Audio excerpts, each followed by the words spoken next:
from North Carolina. I'm based out of New York, New Jersey. Okay. So I'm a New York actor. A New York actor. Yeah. I'm currently playing Officer Irving on Blue Bloods. That's occurring. And I just found out that I'll be playing Walter on 50 Cent's new television show on ABC called For Life. That's dope. Yeah. The character's name is Walter. But who is Walter? Walter is one of the inmates in the prison. I want to just thank Julie Schubert, casting, for bringing me in, showing me a lot of love. Okay. So, I was a part of When They See Us. I played I saw him. one of the inmates on that one. I got to interact with the great Jarrell Jerome. And what nomination for? Accepted festival. Oh, yeah.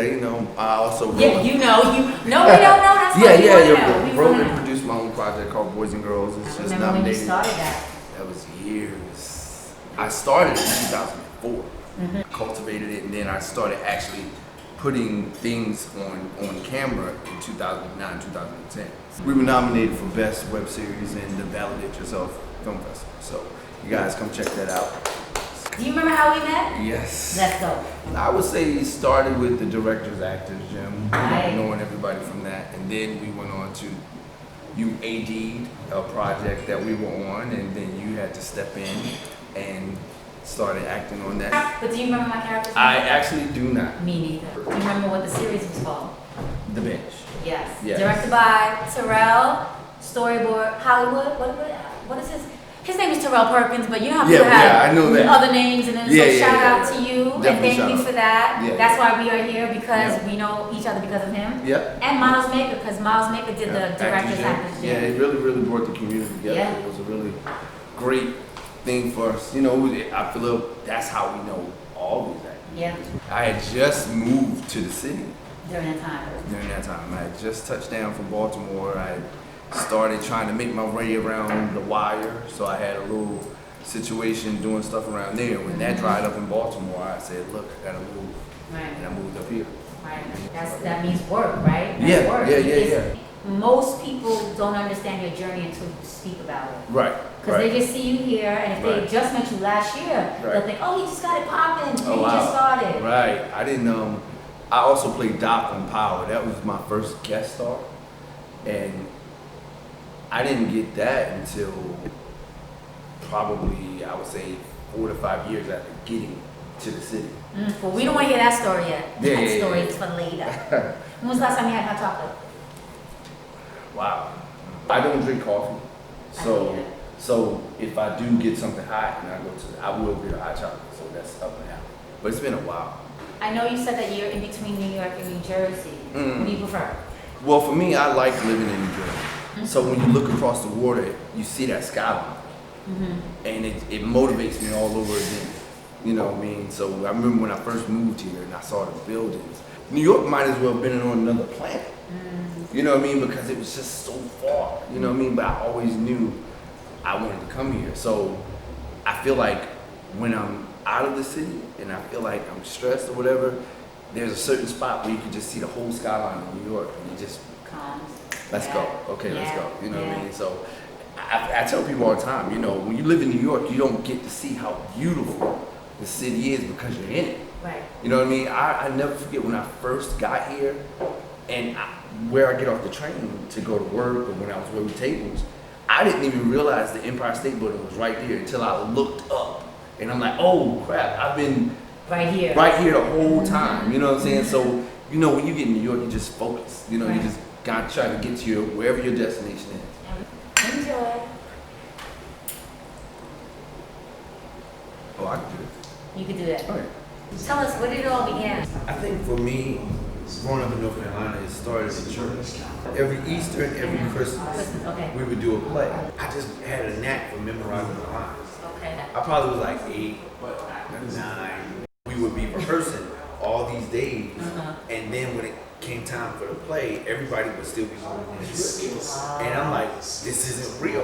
Why is everybody holding the script? I got my lines like, if the play said we need to eat, I would tell the director, hey, we're not eating anything. We need to get some food. So I just remember just always feeling like, we're not doing anything. We're not really doing it. But I also come from a place where there wasn't a theater. There was, even in my high school, there was no theater. There were no opportunities to act. So I always would watch television and just escape. We loved movies. Me and my mom, we loved to watch movies. That was our thing. You know, Okay. She passed away when I was 11, but Sorry. I know, like, we would just watch movies, and that was her escape as well. You want to know what's crazy? I didn't start taking it seriously until college. Okay. You know, I was doing music at a lot. I was in so many singing groups, so music was the first love. And once I got to college, my degree is in communications research broadcast. One day, my good friend had to do some camera work for the grade, and the talent didn't show up. So he asked what I did. I said, all right, let's do it. And I just improv and messed around. And after the class, my professor pulled me to the side and said, look, you know, the camera loves you. This is my freshman year. Okay. Freshman year. So then I go to, I take him up on it. And I go to the theater department, and fellas, any HBCU, if you go to their theater department, the women are bad. So I'm sorry. So when I walk into the theater department, I see all these beautiful black sisters on stage, and they fine. I was like, all right, sign me up. What's up? Okay. We doing this. Okay. So I started. That did it for you. That did it for me. Okay. So I started taking the classes, and I still was kind of goofing around and not taking it seriously. But then my professor pulled me to the side, the late great Professor Johnson. And he's like, you know, I'm about to put my foot in your. Right. He said, and I'll never forget, he said, I feel like out of all the guys that are in here, you are one of the few who could probably make a living off of this. He said, you need to take this serious. Okay. When he passed away, I still was kind of like not really thinking about it because you know when you're sending kids off to school, you want them to make money. Right. So I kept that thinking job about mentality. that Get a job, yeah, you know. job. So I was like, I'm not gonna be able to get a job doing theater, so you know. But I just had a lot of theater professors that just Miss Shirley Dunlap, Miss Shirley Williams. I gotta shout them out. They just always stayed on me because they saw something, and I just heard the call, you know, and I just said, let's do it. My first real speaking role was on MTV. Okay. It was called One Bad Choice. Okay. And I What played. was that? It was a reenactment show. Okay. But we got to speak. Okay. And I played Nick, and I played an inmate, and I had to kind of pump the lead character. It was so short and sweet and quick, but it was just a lot in the scene going on, but they shot it so fast. Okay. And when I saw the playback, and I was like, oh, all right, you know, I did, you know. So I would say that was my first actual opportunity. When I was on The Wire, I didn't understand the business. So I was what we called a featured extra. And I was a secret detail. His name is Aidan Gillian, but he went on to play Littlefinger on Game of Thrones. Okay. So whenever you saw him, you saw me. I come from theater, and I'm like, I'm used to saying lines, man. I'm like, what is this? Right. I quit. Oh. I never went back. And the director and them kept calling and said, look, the director really liked you. They called me 4 times to come back. And I said no, every time. I was working a lot out of this theater called Arena Players. And that is the oldest black theater in the country, and it's in Baltimore. Yeah, I was studying out of there. And I didn't understand the business, and I didn't understand that, you know, you had to work and work your way up. Right. And they were upgrading people like crazy. Wow. So I just missed that opportunity. But they're never like losses, they're lessons. Right. So after I left and I didn't do it again, I just always felt like, man, I missed something. When I first moved to New York, I got an opportunity to work with a very known actor. I was his personal assistant for like 3 years, you know, and I really got to know the business of acting, not just acting, but behind the scenes. You know, I always thought that was a gift from God because I felt like God, because I got here, my daughter was back in Baltimore, she was like around like 6, and and she was used to seeing me every day. But I felt like I had to go, I got everybody's blessing. So. And I got here and nothing was happening. I mean, no auditions, no anything. And I always want to let people know it is okay to be upset with God. It is okay because you guys are supposed to have a personal relationship.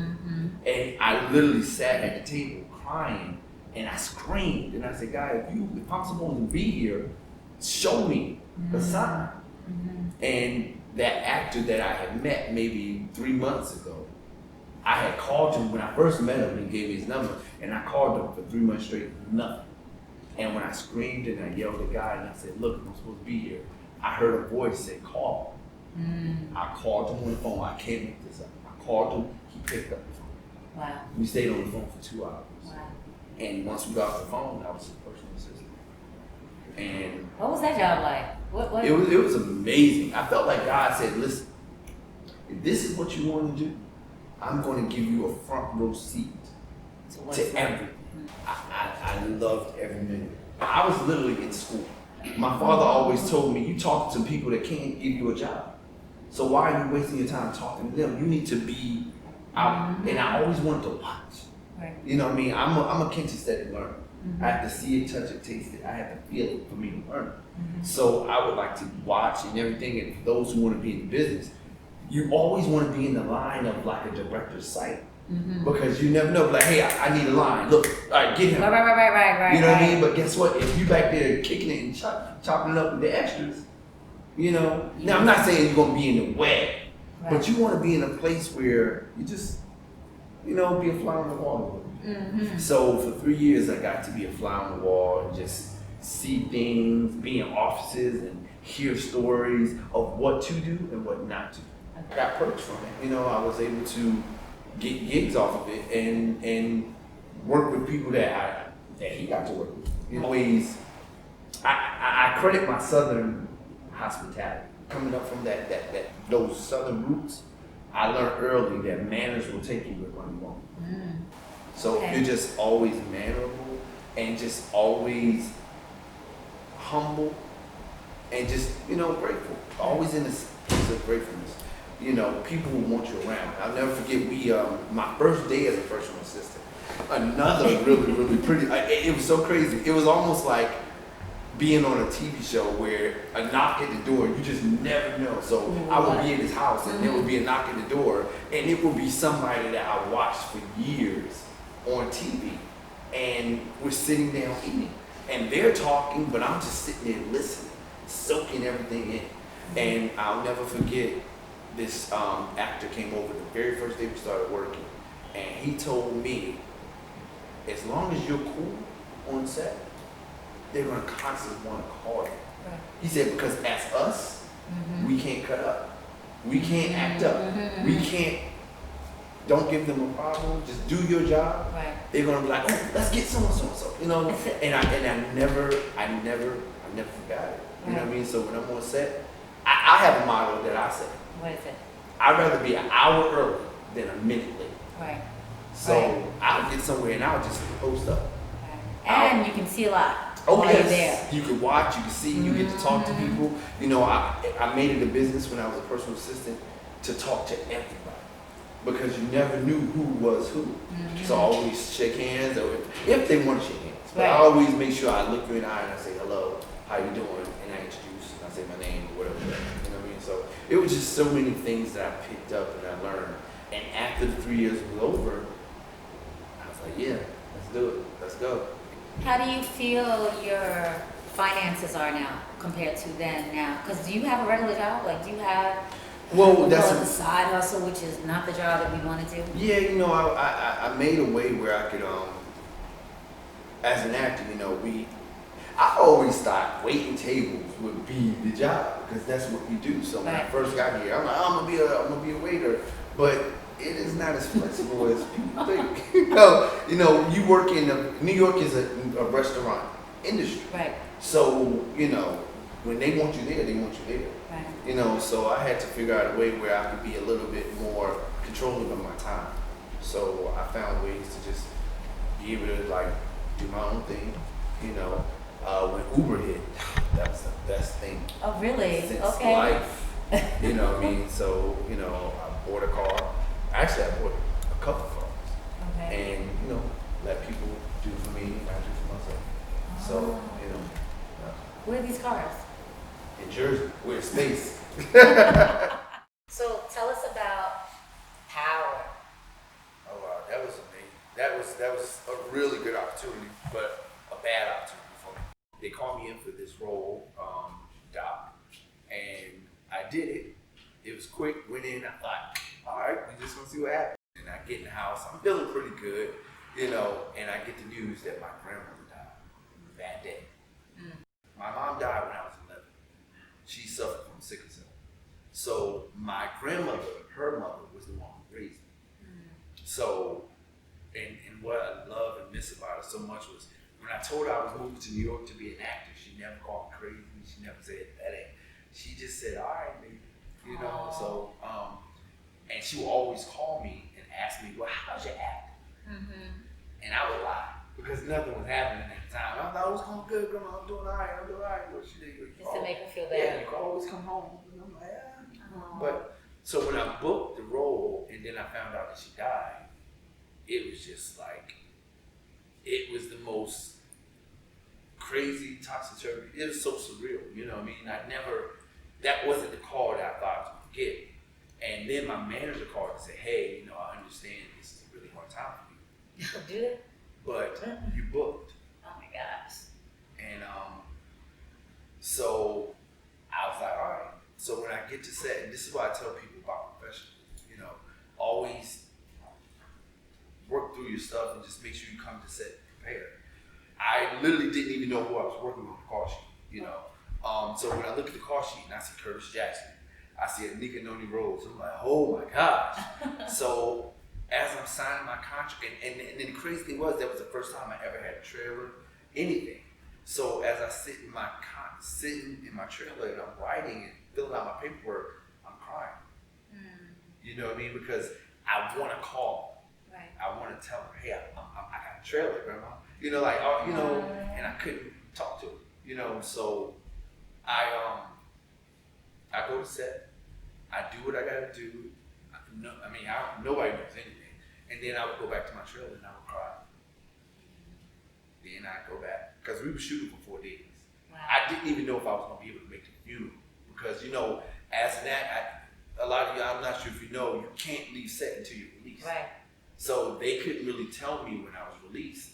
They didn't know because we also had to do stunt work and stuff. So, you know, anything that came wrong will go wrong. So it was hard for them to let me know when it was going to be released. So my family, thank God, pushed the funeral back for me. Oh. You know, but wow. it was just the hardest time. So I would be joking and happy on set because I'm doing it, but then when I'm getting my quiet moments, the person I want to talk to the most is just not here. But I do believe in God, of course, and I believe that was her gift to me as she passed, was to give me that, you know what I mean? So it was just a beautiful, beautiful moment, and I killed it.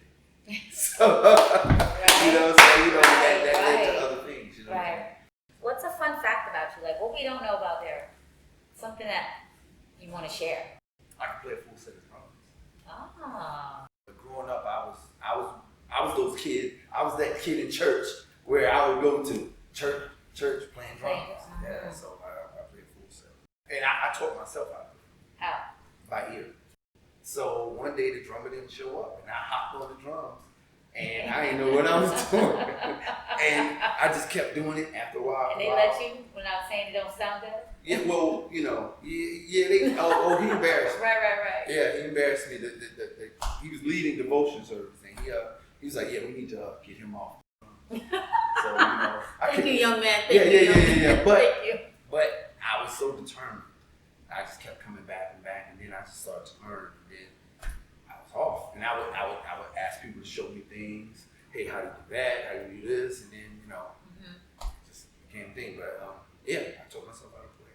When I was 18, I was always into entertainment. I was dancing on Planet Groove. What's that? That was a show on BET. That was when BET was in DC. Oh. And I bumped into Tigger in the mall. And The Bible says you have not because you ask. I saw a ticket and I said, look, man, I can sing, I can dance, I can do all this stuff. Can you help me? I'm like, begging for $1. And he gave me his business card and he said, all right, here. Okay. I called that number. Don't ever give me your call. So Okay. I called the number, I kept leaving messages. And one day he picked up, he said, brother, I have got all your messages. I said, listen, Down. go down to BET, Okay. tell Tiffany I said you can audition. Oh. And I auditioned and I was on the show for a whole year and a half.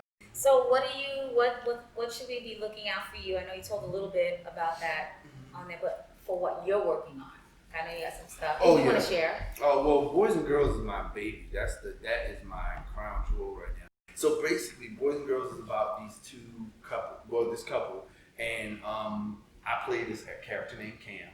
Cam has always been really good with the ladies. That's never been his problem. But as he gets older and matures, he feels like there has to be something more than just having sex with all these women.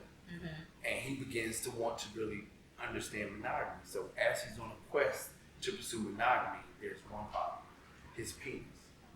His penis is an actual person that only he can see and hear. And his penis does not want it. So every time he feels Cam is about to get in a monogamous situation, he'll figure out a way to mess it up. So he meets this young woman named Brooklyn who has moved to New York City from Atlanta to be a writer. She has the opposite problem. She's pretty much been in an adult relationship her whole life. And now that she's no longer in a relationship, her vagina, who is a person that only she can see and hear, wants her to have a little bit of a hoe phase. You know what I mean? So the two meet, things happen. Just because my rationale was just because you got hair down there, just because you have hair down there, doesn't mean you know what you're doing. Okay. We're still young, you know, so I wanted to take it from that point of view, like we're still boys and girls at the end of the day. 5 things. You want to read or have 5 things. little cheat? 5 things you want to drop down. Here's my number one. I want to be known and want other people to know is just true talent and skill. You know, when people watch me, I want them to say, wow, he has a true grasp of his instrument. He definitely knows what he's doing. You know, and not only can I give the director what he's looking for, but I can also make him go, oh, I didn't see that. Let's do that. Right. So 2 is professionalism. You can't, you know, professionalism I feel like will get you so far. You know, just doing what you're supposed to do, you know, being appropriate, as you can see what's going on in. We've seen a lot of actors lose opportunities about being inappropriate, and just creating a great space. Cause you know, I think as actors we always think about ourselves, but the crew, oh my gosh, they work harder than we do. So you want to create a good space for them because they have to be there and work all these hours. So just, you know, a hello, or you know, Thank you. or doing what you were told. It's so simple. You don't want to cause a headache for them. So just be professional. Agreed. Do your job. 3.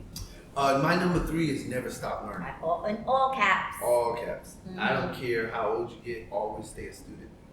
Always learn. My theater teacher always used to say, I'm like, oh man, I didn't get it perfect. She said, I please don't ever try to be perfect. She said, because when you become perfect, you stop learning. So don't worry about being perfect. Just focus on just doing what you do. So I always just want to say students. Okay. My number 4 is know your why. I've had that a couple of times. Yeah, know why you're doing what you're doing. Yep. Because your why, the thing about it is, and I tell people too, your why will give you a no and your why will give you a yes. I feel like when I first moved here, I said, I'm not doing any extra work. I don't care. I don't care if I need money. I'm not doing any extra work. And because I said no, it eventually led me to my yes. And even now that I've done more things, and when people call me and they say, hey, would you, no. And I don't just say no, I'll just say, hey, no, I don't, whatever, but no will get you to a yes, and it'll declutter some of the junk you do. And when you know why you're doing it gives you that give a damn about it. You know what I mean? My grandma calls it that get up and go. You know what I mean? You need some get up and go about yourself. So I know why I'm doing it. And you know your why is all to you. Right. Nobody needs to know, but you need to know why you're doing it. Right. And it'll make you want to just That's really with keep pushing. anything in life too. Yeah. Your why is nobody's business but yours. Okay. Just keep moving. And 5. 5. Which is, should be number 1, 2, 3, 4, 5. No, but I leave Right. it at the end. I got you. Because always thank God. Amen. I will say right before I booked this thing with 50, and I'm gonna be very vulnerable right now. It was a cold summer. It was dry, and I was getting in some rooms. I was getting asked to audition for some big stuff, and I just wasn't landing. Mm-hmm. And I was really slightly depressed, but frustrated. And I'll never forget what George Clooney said. George Clooney said, "The mark of a good actor isn't what happens in the peak. Right. It's about what you do in the valley." Mm-hmm. I don't think this summer I did a great job in my valley. I did not feel I managed my valley well. I'm talking about intro, Right. my energy. You know what I mean? And I was just very, very frustrated, and I didn't maintain it well. So I always thank God through good and the bad, because I'm still here. Right. You know, I have learned to be a huge cheerleader for other people. You know, so that motivates me, because you are blessed by association. That's right. So if you and we take classes together, Right. hey, We if doing you it. got it, then hey, I'm next. Right. Hey, something's coming. You know what I mean? Right. So I always just tell people, you know, thank God for good and the bad. Right. And Right. just I remember love that. it. Thank you.